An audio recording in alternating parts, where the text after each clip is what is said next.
Benvenuto alla Taverna, Friuli Wines,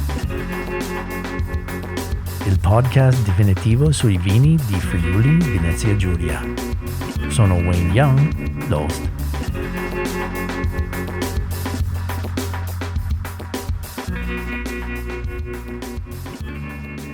Ciao amici di vini friulani, benvenuti, bentornati a La Taverna.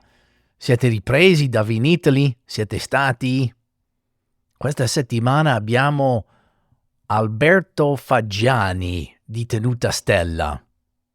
Io ricordo la prima volta che ho assaggiato un vino di Tenuta Stella con Michele Moschioni. Parliamo di Michele durante questa puntata, dove lui ha lavorato come tipo di consulente e Alberto è entrata un po' dopo per gestire questa bellissima azienda nelle colline di Dolegna.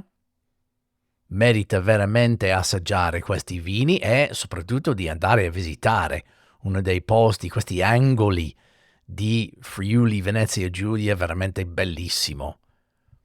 È un viaggio sopra questa collina quasi infinita, una strada piccolissima, però quando si arriva proprio in cima viene regalato una vista mozzafiato.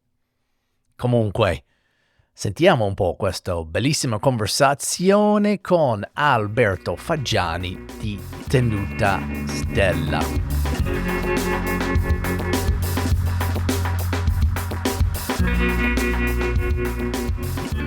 Allora, possiamo cominciare?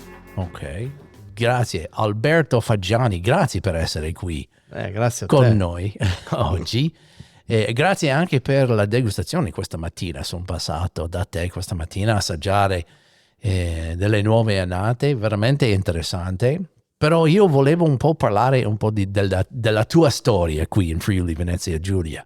Ovviamente non comincia con Tenuta Stella, comincia molto prima. Esatto. Puoi raccontarci un po' dove un po' la tua storia qui ha cominciato con vino in Friuli Venezia Giulia? E noi partiamo dall'anno 1986. Ho iniziato prima per qualche mese al castello di Arcano, Ok. verso San Daniele, no? Sì, ok. In quelle parti là. E in quel momento mi ero appena sposato, per cui stava arrivando una famiglia, la mia figlia prima. Ok. E per cui un percorso un po' veloce nel trovare un lavoro e una casa e via. Però sempre stato questa passione per il vino? Hai studiato enologia? Il legame principale è la terra. Ok. Perché il mio nonno faceva il tuttofare per i conti Kechler de Asarta. Ok. No, nel paese si chiama Fraforeano, in provincia di Udine, nel comune di Ronchis della Tisana. Ok. E per cui vissuto in una famiglia così, mio papà faceva altri lavori, però la persona di riferimento era sempre il nonno, ecco. Capisco. E mi sono avvicinato, poi ho fatto l'agraria però lì a Pozzuolo del Friuli, sono perito agrotecnico. E il mio percorso nel vino è successo per caso, ecco, perché in questa azienda d'Arcano Superiore cercavano una persona, una figura che lavorasse nelle vigne, ecco. Ok. E da lì è iniziato, diciamo, il percorso. Poi ho trovato da Loreto Pali al castello di Spessa. Ah, ok. No, un avvicinamento al Collio, a queste zone, ecco. Ok. Per cui dalle Ti zone ha tirato fuori di San Daniele, sì, praticamente. per caso anche lì, con Ok. amicizie, con successo tutto, magari una chiacchierata e via. Ok. Ecco. E poi dopo un anno Gianni Bignucolo mi disse vuoi cambiare azienda, vuoi provare un incontro, ti faccio parlare con Silvio Jerman. Ok. E lì ho parlato un con nome Silvio. abbastanza conosciuto. Sì. Ho parlato con Silvio e mi ha fatto conoscere suo papà Angelo Jerman e da lì ho disdetto, diciamo, la collaborazione col Castello di Spessa e ho iniziato il discorso con Jerman. E questo era quando? 89. 89. Sì. Ok. L'89, sì. È anche, diciamo, un periodo un po' strano perché è successo a giugno, per cui vicino alla vendemmia. Ecco, nel frattempo io conoscevo bene la viticoltura, non conoscevo niente della cantina. Ok. E quando si è avvicinato il periodo della raccolta, Silvio mi dice: ecco, questa è la pressa, qui sono le vasche, le pompe. Vai avanti. E proviamo insieme. Quanti anni avevi a quella volta lì? 22. 22. E lì nel frattempo ero diventato padre, avevo una famiglia. Silvio mi dice ti do anche la casa, per cui mi ha dato un appartamento a Fara di Sonzo e così è iniziata l'avventura. Sembra un po' battesimo di fuoco. Sì, proprio sempre di corsa. Butta dentro e sink or swim, diciamo in inglese, no? O si nuota o si affonda. Esatto.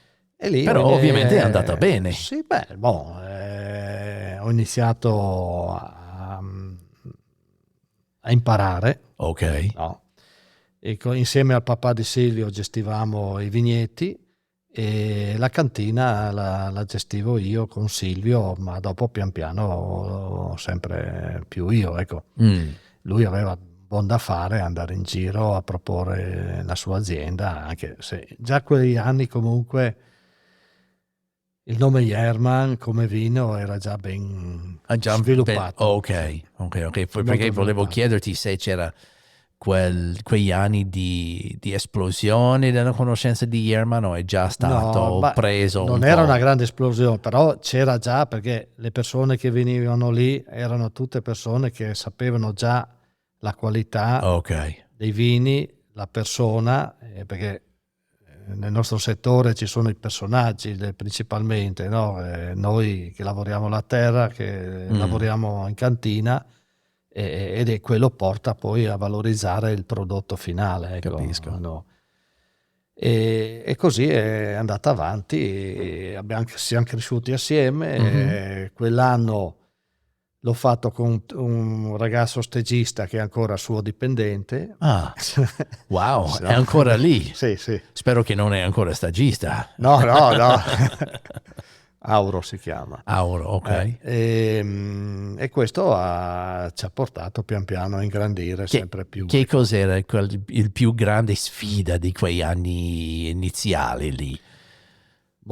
Allora, in quegli anni... Per te? La sfida, era sempre il cambiamento annuale dell'azienda. Ok. Per cui adesso si parla magari dell'aumento di, 2-3 mila bottiglie, no? In aziende, perché quella volta era un'azienda piccola, non era un'azienda grande, no? Però quegli anni la crescita era abbastanza veloce.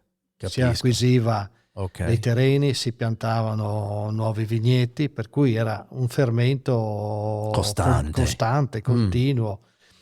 Non tanto l'ammodernamento, ma la costruzione di nuovi spazi, perché si parte con dei concetti che dopo invece sono tutto diverso. Poi la tecnologia, però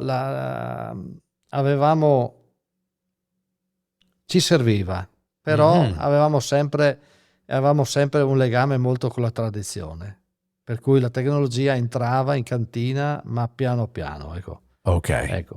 E poi va bene, la meccanizzazione, si andava a dei trattori che erano più, diciamo, consoni alle lavorazioni che non queste grandi bestie che ci sono adesso, ecco. E c'erano tutti i vini, diciamo, più conosciuti, più famosi di Jerman quella volta. Tu hai anche assistito delle creazioni di forse qualche vino La famoso. creazione, diciamo, principale era l'evoluzione del Vinae, per cui la base Ok. di Ribolla Gialla, Mhm. il Vintastunina c'era, il C'era. Dreams erano i primi anni, per cui lì abbiamo, diciamo, valorizzato un po' la qualità del legno per dare un prodotto sempre più importante, ecco. Sì, è stato un vino importantissimo per lo Ma sviluppo di Jerman. io vedevo che era molto, diciamo, era un vino che faceva parlare molto il Vintage Tunina per la tipologia di vino che era, no? Però il Dreams in quei momenti, sai, le primi Chardonnay in barrique, Mhm. avevamo la fortuna che si orientava ad acquistare dei legni, delle barrique molto più di legno importante, ecco, e Certo. quello ti dava più valore al prodotto finale. Mm. Ma diciamo il vino che abbiamo costruito io e Silvio assieme è stato il Capomartino, ecco. Per cui Ah, l'acquisizione della tenuta a Rutars, che dopo è diventata la la base sede, sì, principale esatto. della sede con la cantina che è stata fatta nuova. Anche lì sono stati anni importanti di impegno Il per me. periodo era in quali annate? Nei primi Allora, no, anni lì era 90? nel 90, sì, nel Sì, 91, 90, perché mi sembra, no, è stato acquistato nel 91, se non mi 91. sbaglio adesso, Ok. no? E sono passati un po' di anni, però. Perché io ricordo lavorando come sommelier a New York, stiamo parlando di 96, Sì, sì. che mi sembra che Capomartino era una cosa abbastanza nuova. Nuova, sì, sì, Sì, sono le prime annate. esatto, esatto, esatto. Non so che annata era, però sì, Sì, sì. forse anche prima Wine Spectator è arrivato anche Capomartino, quando era 95, forse. Sì, sì, sì, sì, sì, sì, Potrebbe sì. essere. Allora io ho questa memoria della nascita di Capomartino e anche Dreams che mi sembra anche lì più o Quello era già meno. negli anni 88. Ah già, ok. Però era già abbastanza famoso. Sì, sì, sì, sì. Io ricordo delle Il passo degustazioni. più forte forse l'aveva fatto il Dreams, anche perché con questa etichetta un po' Sì, un po' già strano, strana, diciamo, però sì. importante, no? Per Sì, il sì. momento e per l'evoluzione di tutto, ecco, che si stava creando. Bello, E invece nel Capomartino si è mantenuto un'etichetta più da territorio, da tradizione, ecco. giusto. E tu sei stato lì fino a Nel 2011, sì, 2011, allora 2011 dai anni 80 praticamente allora una carriera molto è lunga, stata sì, molto lunga, ecco. molto lunga.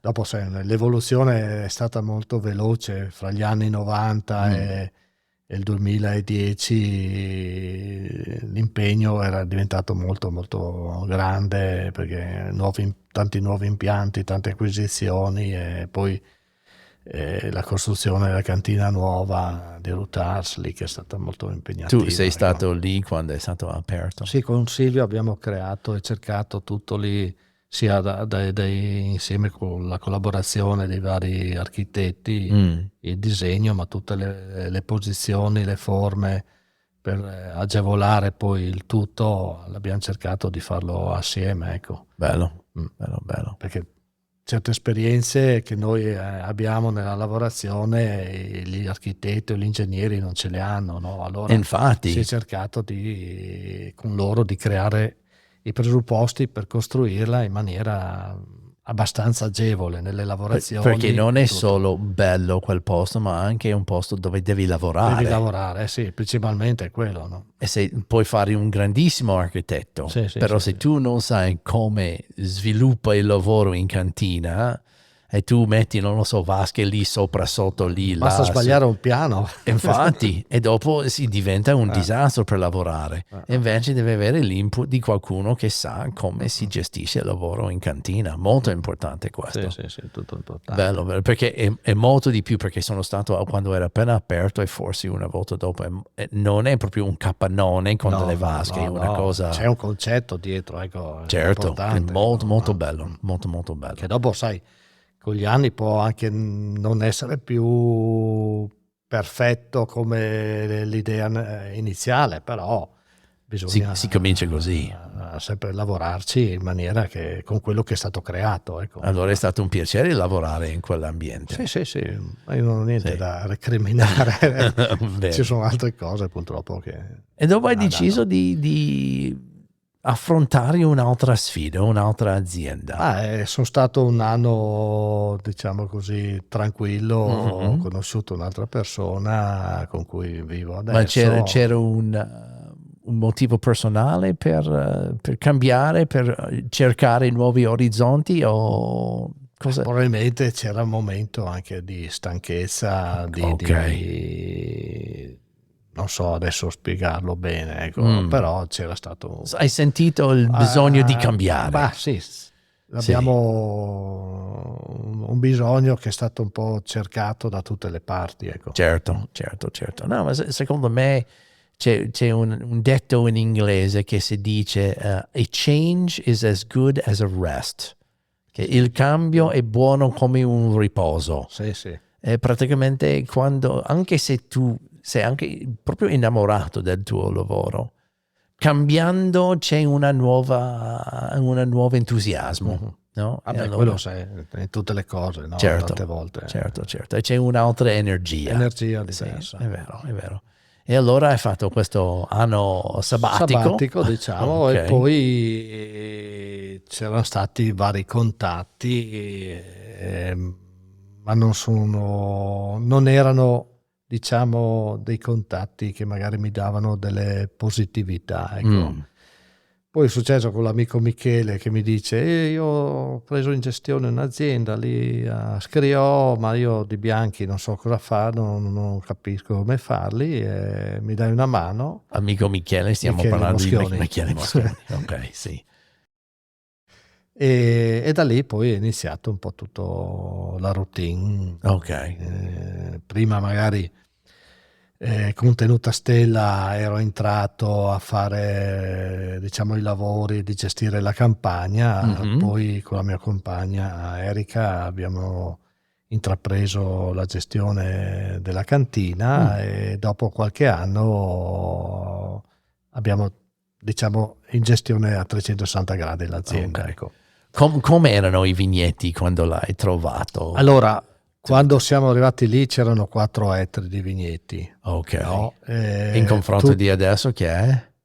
Adesso siamo a 15. 15, ok. Cominciato solo con 4 ettari. 4 ettari, sì. Ok. E quando si parla, sai, in collina si parla di 4 ettari, dopo tante volte quando vai a fare le misurazioni o sono 3 o sono 5. Ok. No? Perché fanno un po' la stima. Non è facile gestire questo. Poi vigneti che magari per un periodo sono stati trascurati, ci sono delle falanze, ci sono delle malattie, bisogna un po' rigestire il tutto. Ecco. Capisco.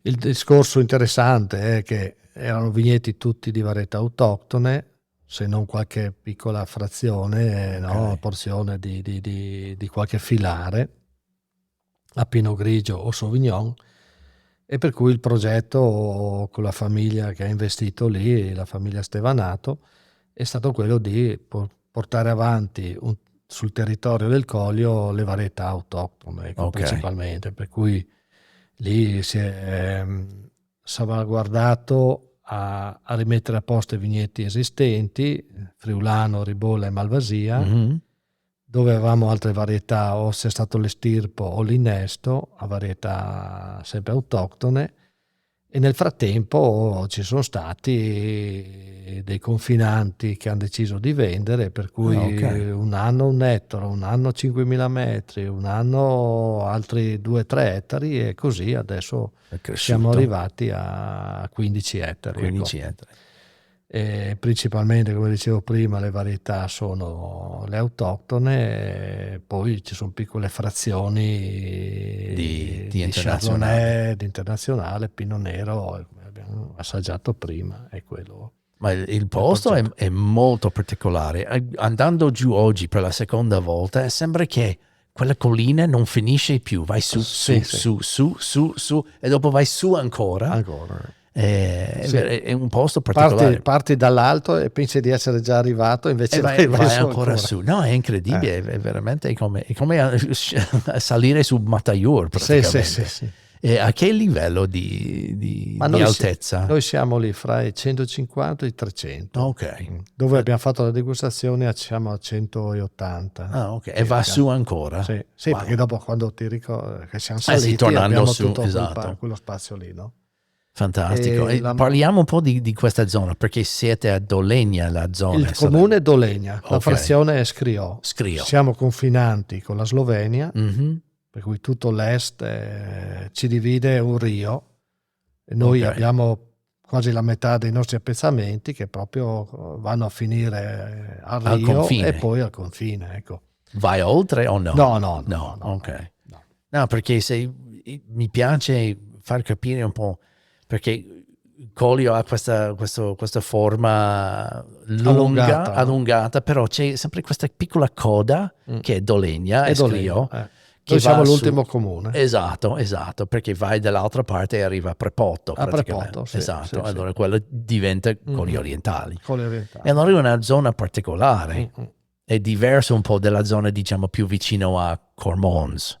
Ma sembra di sì, perché vedi anche la costituzione dei boschi, no? Okay. Le essenze boschive sono un po' diverse da quelle verso Cormons o anche quelle verso, diciamo, la Gorizia. Raccontami di quello, questo non sapevo. Ma allora, non è che sono le essenze diverse, però la maggior parte delle piante lì è la quercia, la farnia, conosciuta da noi. Però l'andamento, diciamo, di crescita fra le nostre zone e quelle verso Gorizia lo vedo un po' più diverso che non da noi, ecco. E probabilmente sarà l'esposizione, la tipologia. Noi abbiamo come terreno tutti la ponca, per cui queste marne, queste, diciamo, caratteristiche di questo terreno, ecco. Magari dalla parte di Gorizia forse c'è più del calcare, non lo so, però quando si vedono degli strati si vedono che magari la pressione avuta da queste, diciamo, sabbie mi sembra diversa. Ecco. Ok. È una zona più fresca, più calda? Allora, noi anche per quello abbiamo voluto portare l'azienda in un'agricoltura biologica, no? Per cui questa sostenibilità. Abbiamo notato che abbiamo sempre delle correnti d'aria che arrivano o dalla parte del Vipacco, per cui da sud, no? Che passano probabilmente anche nel Golfo di Trieste e poi vengono su, e queste sia invernali che estive, non è che sono periodiche. E poi abbiamo la parte del nord, dalla parte di Caporetto. No? E allora queste diciamo escursioni sono dovute a queste correnti d'aria, no? E noi vedo, poi vabbè, i nostri vigneti sono tutti in collina, non abbiamo tanta umidità, per cui anche, diciamo, le umidità estive notturne non ci sono. La mattina le foglie sono asciutte, per cui anche questo è più facile per noi fare un'agricoltura, diciamo, biologica, perché non abbiamo grosse umidità. Ecco. Più facile da gestire. Ecco.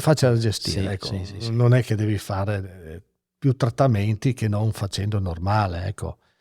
E poi la gestione insetti vedo che si è autoregolata, per cui non abbiamo problemi degli insetti, ecco, che magari in certe zone sono più presenti, no?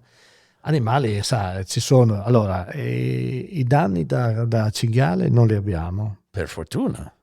Però i danni da caprioli. I caprioli fanno più danno però adesso, al momento vegetativo, che non al momento quando l'uva è pronta. Ecco. Perché sì, magari ti mangiano. Perché mangiano i germogli. Mangiano i germogli, però mangiando i germogli ti riblocca, specialmente quando hai impianti giovani, piante nuove di 2, 3, 4 anni. In collina non è che pianti e raccogli dopo 2 anni. Ci vogliono anche 4-5 anni prima di iniziare a portare la pianta in produzione, ecco. E questo, grossi problemi degli animali, allora è solo questo momento, ecco. Ok. Allora non è un problema dell'uva, viene mangiata prima della... No, perché non abbiamo queste l'unica problematica di mangiare l'uva però è noi abbiamo tutti i vigneti circondati da boschi. Certo. Noi abbiamo frazioni di vigneto che vanno dai 3.000 metri ai 2 ettari. Ok. Però tutto il resto è circondato dal bosco, ecco, non è tutto monocultura. Ecco, e per cui in certi periodi, quando le uve ci maturano, abbiamo gli uccelli che mangiano. Quello uccelli. sì. Ok. E gli uccelli però vediamo che mangiano i 2-3 filari vicino al bosco. Vicino al bosco. Non si orientano più, sono molto paurosi, ecco. Ok. Ha un rumore e poi scappano. Subito. Abbiamo nel nostro territorio 4 famiglie ogni anno di aquilotti, aquile, però non aquile, le nostre chiamate le poiane, i nostri falchi. Sì, ecco, falchi, esatto. Che nidificano e per cui sorvolano e questi danno un po' di paura agli uccelli, ecco, perché d'altronde sono il cibo loro. Combattimento naturale. Figo. Per cui, per dire, noi abbiamo, diciamo, iniziato questa lavorazione di spumanti metodo classico, la ribolla, perché raccogliendo quando l'uva è pronta per una base spumante ma non per un vino, non viene mangiata. Allora ci salviamo e noi raccogliamo, diciamo, la parte in giro al bosco, ecco. Tutto il resto dell'appezzamento rimane per fare il vino finito, fermo, ecco. Allora tu fai vicino al bosco la raccolta un po' anticipata per una base spumante che, diciamo, è cruda, no? Esatto, e che è meno attraente agli animali. Non la mangiano perché in quel perché è ancora acida. Sì. Wow, ok, quello è bello. E allora è nata così, no? Ma i vini spumanti sono stati i primi vini nati in quell'azienda lì, perché io ricordo ovviamente con Michele che lui ha tirato fuori sempre le bollicine. Però diciamo, quando noi abbiamo conosciuto le problematiche, per cui dopo 2-3 anni, ecco, abbiamo iniziato a fare questo discorso degli spumanti. Ok.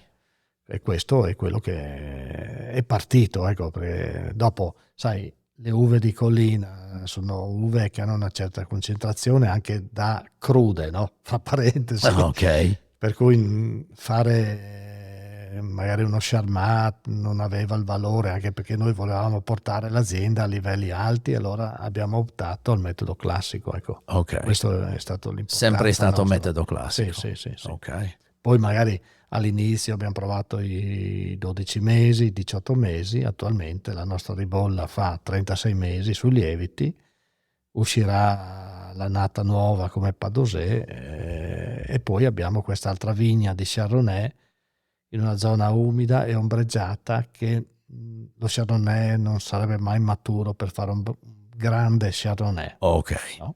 E allora Fermo, anche quello abbiamo deciso di fare uno spumante. Ecco. Okay. Quello adesso è 60 mesi, Padosè, vorremmo anche lì iniziare un allungamento sulla permanenza sui lieviti. Ma il metodo classico era qualcosa che hai già fatto prima nella tua carriera o una novità per te? È una novità grazie alla mia compagna attuale che lei ha lavorato prima e mi ha trasmesso questo, ecco, a livello tecnico, perché a livello degustativo la Francia l'ho girata e lo champagne l'ho girato. Sei stato già un entusiasta dei vini francesi. Allora tu hai fatto quello come il tuo standard. Sì.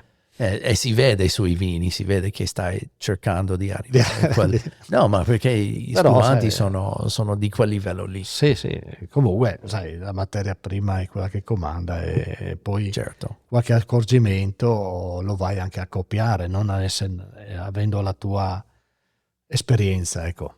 C'era qualche, anche lì, tornando di questa idea, questa è una sfida di fare un metodo classico in quella zona lì.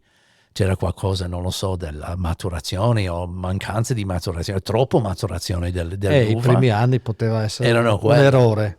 Ok, che erano troppo maturi. Sbagliare il momento di raccolta. Manca un po' l'acidità. Okay. Ma anche, sai, l'acidità, ma secondo me puoi avere troppi zuccheri anche, no? Perché andare con uno spumante poi in bottiglia a fine fermentazione che magari ha 14 d'alcol non è proprio spumante. Non più. è spumante, no. Diventa alla fine che magari quando perde un po' di bolla diventa uno spumante vinoso. Ok, allora dovevi proprio fare un passo indietro per cercare la freschezza e non avere così tanto. Ok. E tu fai anche un po' di tempo dopo, perché adesso cominciamo a parlare un po' della produzione dei vini. Mi ha detto che non fai la sboccatura e dopo la vendita subito. Sì, io dall'esperienza fatta vediamo che il prodotto ha bisogno di un po' di tempo anche da quando facciamo la sboccatura e mettiamo il tappo a fungo. Un periodo, noi cerchiamo di farlo minimo 6 mesi, ecco, però dopo un anno e mezzo vediamo che la qualità è molto migliorata. Cosa cambia durante questo anno di riposo? Ci sono queste, non voglio far cadere nei terziari, però ci sono queste maturità che sono sempre minerali ma molto marcate, che secondo me danno un'eleganza in più al vino spumante, in questo caso del nostro territorio, e questo probabilmente è dovuto anche alla tipologia di terreno, no? A questi terreni che in realtà sono molto minerali e danno sicuramente all'uva un'impronta di questo carattere, ecco. Ok. E tu fai anche il base in legno anche Io faccio per i spumanti? allora non la ribolla, lo Chardonnay Chardonnay fa la fermentazione in legno. Ok. La fermentazione alcolica è un passaggio di 5 mesi in legno, poi andiamo in bottiglia, ecco. E questo è stato, non è che facciamo tante bottiglie, però per valorizzare un prodotto in un territorio non dico non vocato, ma con poca esperienza di bollicine, no? Cerchiamo di dare qualcosa di più, ecco, che dopo per noi è positivo, dopo magari la critica dice no, in Coglio non si fa bollicine, ma però ci sono anche l'uva ha queste caratteristiche, no? È versatile, no? Esatto. No, ma secondo me dipende sempre dalla filosofia di quello che vuoi fare. Secondo me si può fare quello che vuoi in Coglio, perché hai una situazione dove, e soprattutto tu mi hai detto che hai questa escursione importante e non hai tanta umidità, allora tu puoi giocare con le diverse approcci. Sì, esatto, può fare quello che vuoi. Infatti uno degli approcci che ho assaggiato con te è stato il friulano, che tu hai il friulano, diciamo, classico, e dopo la riserva, che sono due mondi completamente diversi. Allora, come è venuto fuori questa idea di giocare queste due facce di friulano? E parliamo anche di ribolla gialla.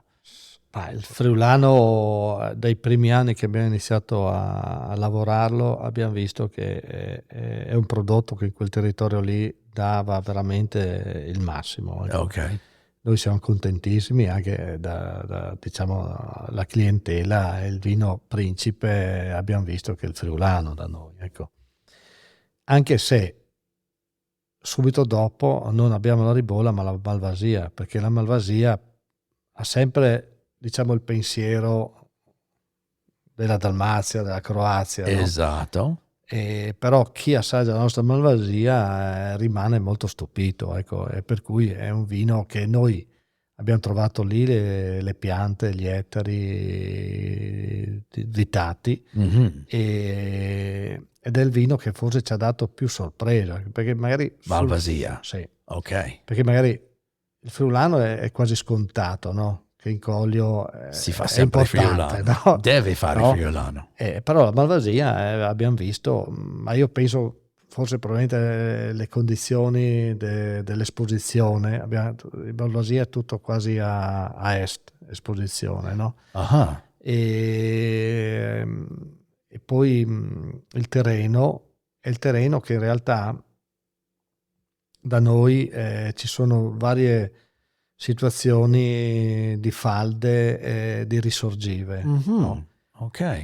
Le abbiamo tutte curate, nel senso fatto i drenaggi per portare via le acque che diventano pericoloso, ma questo permette che i nostri vigneti, vedo, non soffrono quando c'è il caldo, la siccità, anche perché, tornando al discorso prima delle correnti, se di notte hai fresco, la pianta dal calore del giorno si ringiovanisce.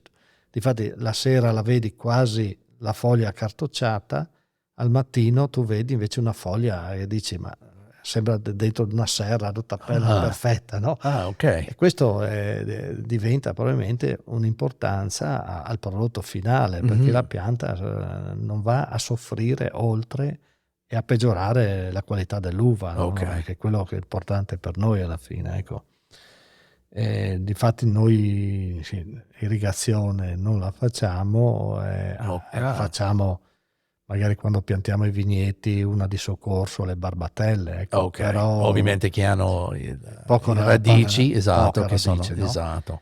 E questo, comunque la pianta come vite ha un apparato radicale che lei cammina anche decine di metri in cerca dell'acqua, ecco, per cui E ci sono anche dei viti, delle piante che hanno 90 anni, mi hai detto. Sì, abbiamo dei vigneto, un vigneto particolare di Friulano che ha questa età, certificato, e si vede anche dalle piante, sì. no, il tutto. Perché il friulano fa dei ceppi abbastanza grossi. Grossi, però lì si vede che con le potature magari anche sbagliate, però lui 1000 curve, teste bello. di salice più grandi di Anguria.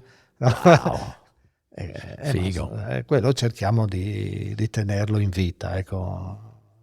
Quello è stato importante. E lì allora c'è questo progetto di provare a fare un friulano solo di quel vigneto, fare le 500, 600, 1000 bottiglie, quello che verrà. Allora, quella riserva che ho assaggiato da te viene solo delle vite vecchie. Sì. Ok. In più fa questo processo di un po' di macerazione. Facciamo un po' di macerazione e poi l'affinamento però questo è un prodotto che tu hai avuto tanto la allora fortuna. Sono stato speciale. Thank you, grazie. Sento importante. Dovevo assaggiarla in questi giorni. No, è stato veramente particolare, volevo molto anche bello. capire l'evoluzione che sta prendendo in bottiglia, perché si vorrebbe uscire dopo 1 anno o 2 da bottiglia, ecco, sì. Però vedremo, ecco, quello che come sarà. Bene. E allora è anche questo diciamo copia di ribolla gialla macerazione e diciamo senza, esatto. E senza. Noi abbiamo optato per la ribolla, allora abbiamo lo spumante, la ribolla ferma normale, che però ha un apporto del legno, nel senso che il 50% fa la fermentazione e affinamento per 10 mesi in tonneau che sono stati già usati di altri vini, e poi a luglio li uniamo e in agosto imbottigliamo, no? Il percorso del legno secondo noi era importante per valorizzare una ribolla che è abbastanza comunque neutra come varietà. Volevamo dare qualcosa di più, ecco. E ci ricordiamo le vecchie tradizioni. Nel dopoguerra si usava il legno magari di capacità diversa. Noi cerchiamo anche di andare con i prodotti che si trovano sul mercato, ecco, principalmente. E poi nel 2018 ho iniziato con la vigna più vecchia che abbiamo preso proprio nel 2018 da uno sloveno. Ci sono una ribolla che ha anche una parte di piante dentro a piede franco. Abbiamo scoperto, no? E abbiamo fatto questa ribolla macerata che fa 30 giorni. La selezione è solo questo vigneto ed è quello più in alto che abbiamo. E facciamo 30 giorni di macerazione sulle bucce e l'unica tecnologia usata è il controllo di temperatura nei primi 5 giorni, perché non vogliamo che vada su oltre i 25-28 gradi, e dopodiché facciamo, finita la fermentazione alcolica, aspettiamo che l'alcol cerchi di degradare qualcosa dal vinacciolo, dalla buccia e dalla polpa, e poi sviniamo. Okay. Io non credo che serva di più per la mia tipologia di lavoro. Dopodiché questo vino passa in tonneau, anche questi usati, sono 3 tonneau, per un anno fanno lì l'affinamento, un anno lo facciamo fare in una botte da 15, per cui uniamo i 3 tonneau prima di andare in bottiglia. Ok. E il friulano quanto tempo fa sulle bucce? Il friulano riserva? Abbiamo lì sui 10-15 giorni. Okay. Sì. Finita la fermentazione, come si parlava una volta, quando ha finito la fermentazione, il cappello è alto, prima che cada lo sviniamo. Ok. Non voglio fare, a meno il primo tentativo, prima volevo farla così, dopo vediamo. La cosa che ho notato con questi due vini, questi due macerati, che erano la completa assenza di volatile, erano molto super puliti.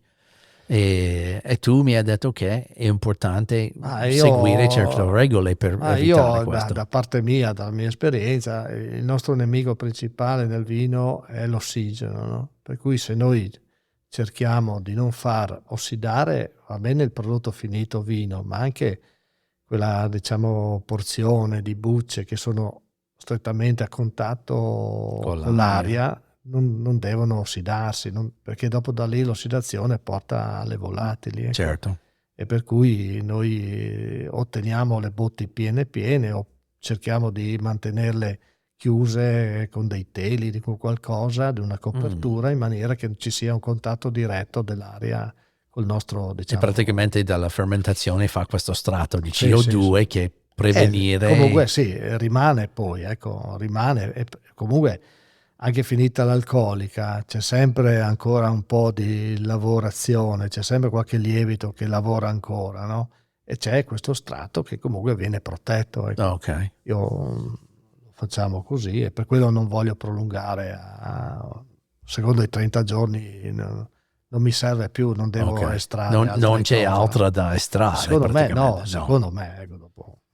No, questo concetto che durante le lezioni che faccio, quando si parla di vino e tutto questo, le persone mi chiedono per la macerazione cosa porta, anche per i vini rossi. Io devo sempre spiegare che quando hai una soluzione che è acquoso, che il mosto è acquoso, non è alcolico, c'è un'estrazione meno importante. L'alcol è un solvente, estratta molto di più. Allora, quando mi hai detto queste cose stai attento della fine della fermentazione che hai tanta alcol, comincia a estrarre delle cose, delle bucce, delle polpe, dei semi, che forse è troppo estremo. Sì. E allora sì, mi piace essere vindicato delle cose che dico quando faccio delle lezioni. Allora grazie per questa cosa qua. No, molto bello, mi è piaciuto la pulizia di questi vini. Allora complimenti noi su pure quello. Lavorando lieviti indigeni. No? Anche lieviti indigeni, biologico, lieviti indigeni. Allora molto bello, questa idea della naturalità.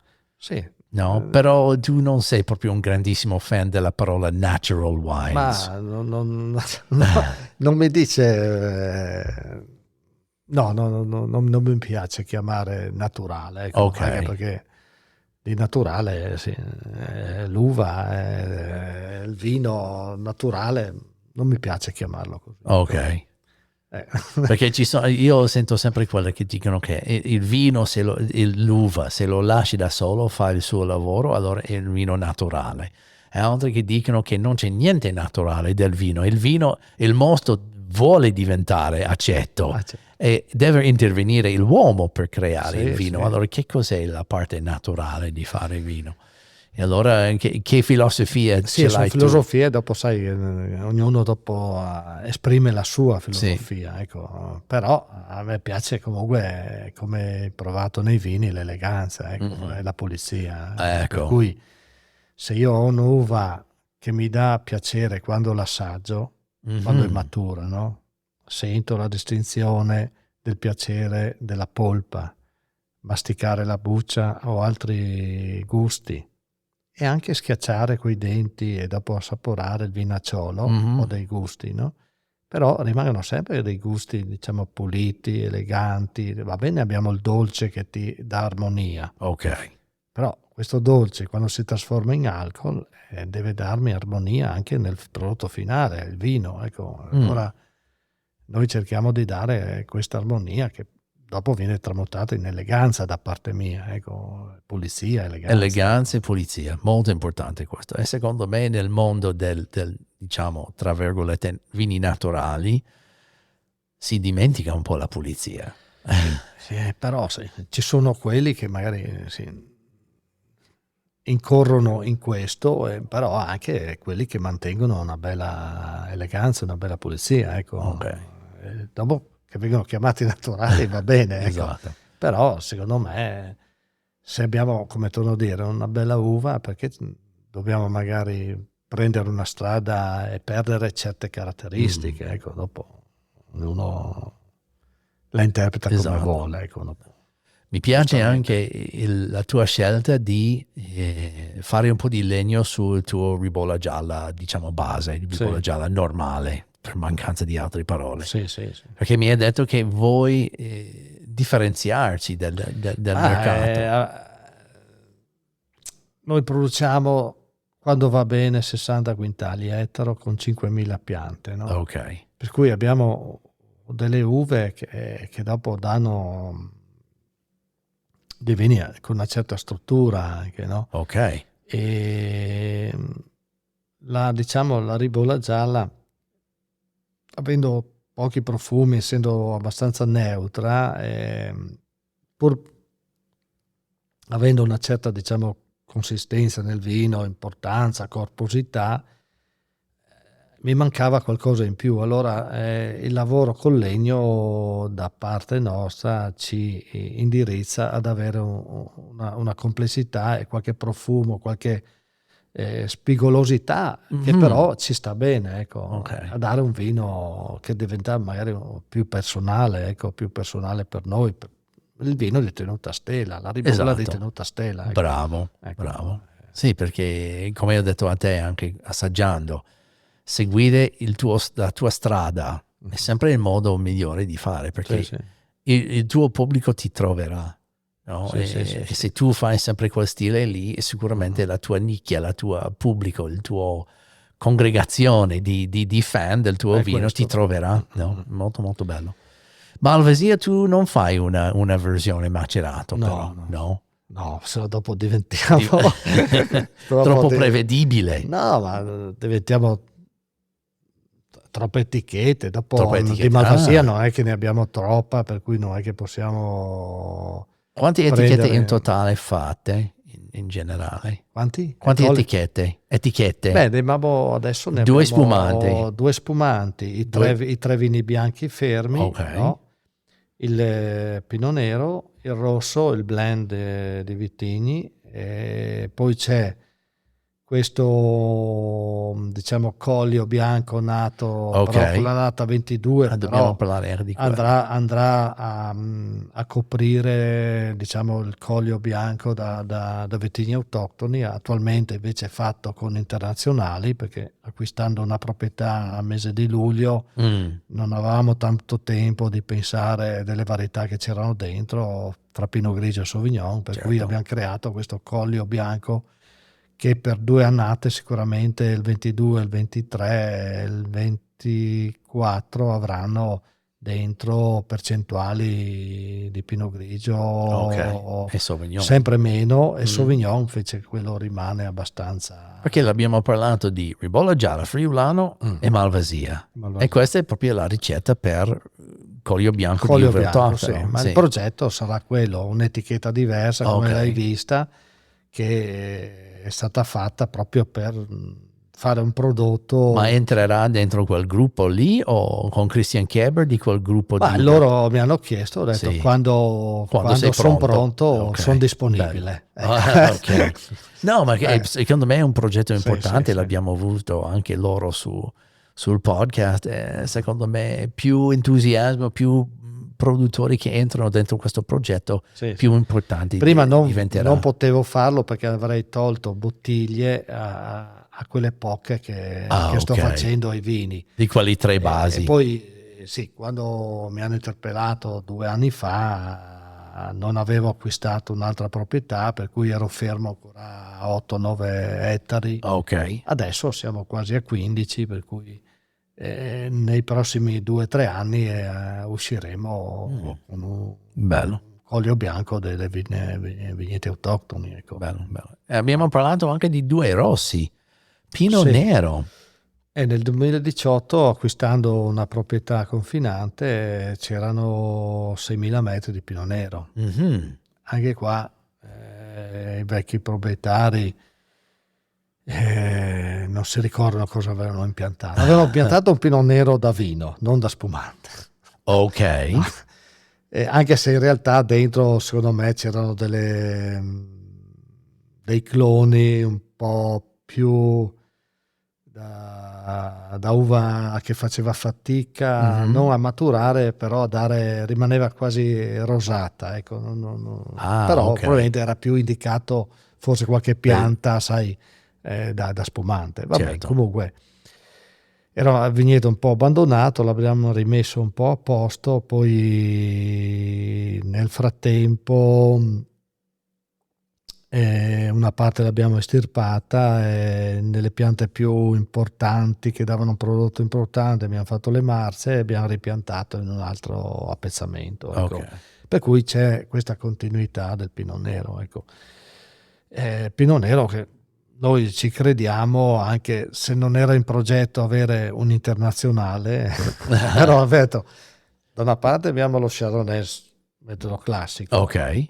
da una parte forse un Pinot Nero bello rosso sta bene, dai. E allora ho detto continuiamo con queste 2 ali che magari stanno lì a proteggere i nostri vitigni autoctoni, ecco. Anche se i nostri vitigni autoctoni hanno la loro forza, però sì, in inglese diciamo bookends, no? Dove si mette i libri, no? Tutti i libri stanno bene insieme. Però ci sono quelli che sopportano. Esatto, però è bello questo. Sì, perché sai, lo spumante Chardonnay fa parlare, certo. No?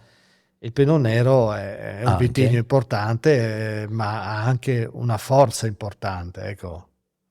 Magari quella forza che non ha lo spumante ce l'ha il Pinot Nero, ecco. E per cui diciamo che l'internazionale aiuta un po' in questo momento di far conoscere l'azienda, aiuta gli autoctono, ecco.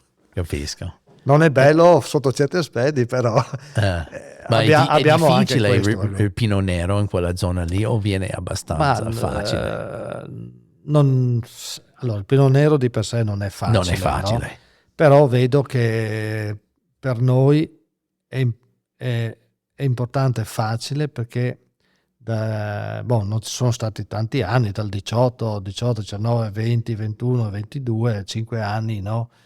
di produzione, non ha certi difetti che magari in altre parti ha come varietà, ecco. Non abbiamo ancora avuto segnali di marciumi, di botrytis, no? Allora nell'altra parte si trova spesso. In altre parti, sì, io ho lavorato da altre cantine, no? E può capitare, ecco, non è detto di no. E per cui probabilmente abbiamo, come dicevo prima, queste correnti che mi tolgono l'umidità e non mi creano certi problemi, diciamo, fitosanitari. Ecco. Capisco. Poi noi lo lavoriamo, non facciamo tanto, adesso siamo circa sulle 2000 bottiglie, ecco, per cui un tino da 30 quintali, vinificazione in tino, In qualche anno abbiamo provato coi raspi, qualche anno no. Quello che sei stato tu era coi raspi, bene, no? Lì è sempre quelle cose che quando giri... Un colore importante ce l'aveva. Quest'anno si è dato più un colore importante. E, quando giri il mondo vedi, no? In Borgogna 5 anni fa noi una piccola cantina, facciamo ancora il vecchia Borgogna col raspo, e lì ho detto, ma proviamo anche noi. Quale preferisci tu, con o senza i raspi per Pinot Nero? Allora, i nostri, come ti dicevo, abbiamo fatto un'annata di prova, 2 senza, un'altra sì. Non c'è una grande differenza. Bisogna vedere se la differenza viene nel tempo. Ah, ok. Questo forse è quello che vorrei capire meglio, perché non vorrei che magari una maniera sia negativa nella longevità. Capisco. No? E questo lo parlo da profano perché non ho l'esperienza di aver fatto queste cose prima, ecco. Capisco. Perché se uno lo dice magari in un suo territorio, ma non nel nostro, può cambiare questo. Poi usiamo, come dicevo prima, una selezione di rovere francese, tutto nuovo, però vedi dall'assaggio non è che il legno impatta, no? È molto legato, lì abbiamo delle buone stagionature del legno che ci danno poi, continuano a dare eleganza al vino, ecco. E dopo c'è l'altro rosso, che poi è abbiamo un altro rosso, questo uvaggio. Questo è nato per caso. Per caso? Per caso, perché noi ci siamo trovati fino all'annata 19 con Schioppettino, Refosco e Merlot. E una parte li univo tutti, ecco, tutti assieme. Tenevo solo una piccola parte di Merlot per vedere, anche perché forse in futuro fare una riserva di Merlot potrebbe stare bene per la nostra azienda, magari anche solo per noi, ecco, noi amici. Okay. Deve avere quella riserva del proprietario, no? E poi con l'anno 2000, acquistando altri terreni, ci siamo trovati filari di Pignolo e Tazzalenghe, e oltre a altri filari di Schioppettino e Refosco, e abbiamo deciso di, se li facevo singoli avrei avuto 500 bottiglie di uno, 800 dell'altro, e cosa vai a discutere in giro per poche bottiglie? Esatto. Abbiamo rischiato e abbiamo fatto questo blend vinificato tutto assieme al momento della vinificazione. Allora, sono tutti fermentati insieme? Sì. Wow, questo non sapevo. Una parte in acciaio perché non avevamo ancora i tini, adesso abbiamo solo i tini di legno, facciamo tutti in 3 tini, facciamo questa fermentazione, e dopodiché rimangono uniti, vanno in legno, in barrique usate.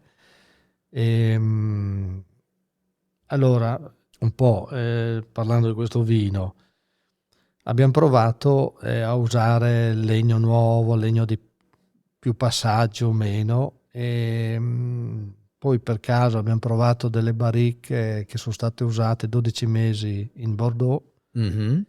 Le abbiamo acquistate, e la nostra, diciamo, finalità quasi perfetta forse è questo passaggio di 15 mesi, 20 mesi in queste barrique. Poi delle barrique facciamo ancora un passaggio di 6 mesi in botti più grandi ad affinare, poi andiamo in bottiglia. Ecco, facciamo circa 6.000 bottiglie di questo vino adesso. Prossimi. Allora, Refosco, Schioppettino, Tazzalenghe, Pignolo. Per il 60% siamo più a Schioppettino e Pignolo. O Pignolo. Sì, Schioppettino e Pignolo, la base un po' più grande, no? E dopodiché abbiamo Refosco e Tazzalenghe. Wow, figo, molto bello, molto bello. Questo è, diciamo, co-fermentati tutti insieme. Sì. Abbiamo dato il nome alla porzione di terreno principale dove abbiamo trovato queste varietà, Sdencina. Noi abbiamo ancora il catasto austro-ungarico, abbiamo questi nomi in certi appezzamenti di origine slava. Okay. Che mi ripeto quello che dicevo prima, Zdencina in traduzione slava vuol dire risorgiva. Per cui noi abbiamo le nostre colline che, parlando con le persone un po' più vecchie, dicevano che prima della guerra c'era più pastorizia lì, per cui queste risorgive servivano a far abberberare gli animali. No? Dopo è diventato abbastanza di frutta, infatti noi ci troviamo in mezzo ai boschi o anche in mezzo alle nostre vigne ancora piante secolari di pero, di altri frutti ciliegi si trovano ancora, no? Per cui dicevano che c'era questa coltivazione. Poi nel dopoguerra è iniziato un po' l'uva e hanno iniziato a piantare, ecco. Perfetto. Questo è un po' il discorso del territorio nostro, ecco. Bello.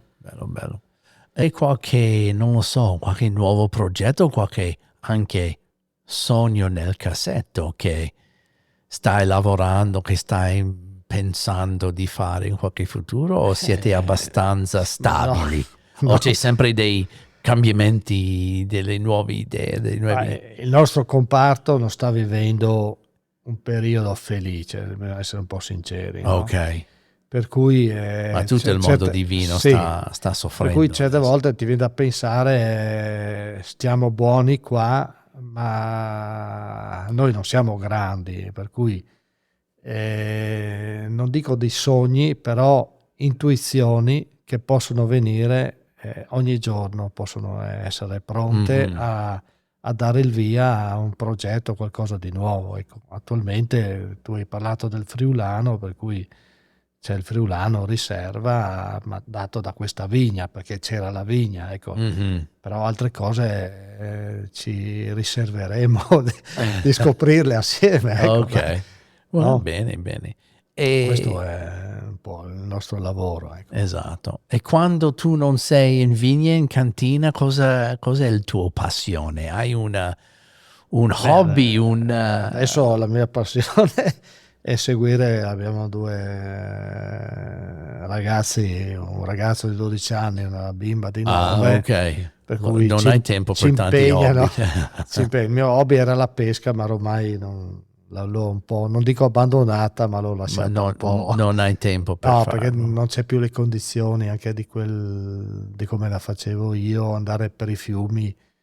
Di come una volta, di essere anche solo. Adesso magari ti ritrovi per un periodo che sono pieno di pescatori, dopo non ci sono più pesci, non c'è più nessuno. Ma no. Adesso mi ero appassionato poi alla pesca in mare, ma non c'è più tempo di andare.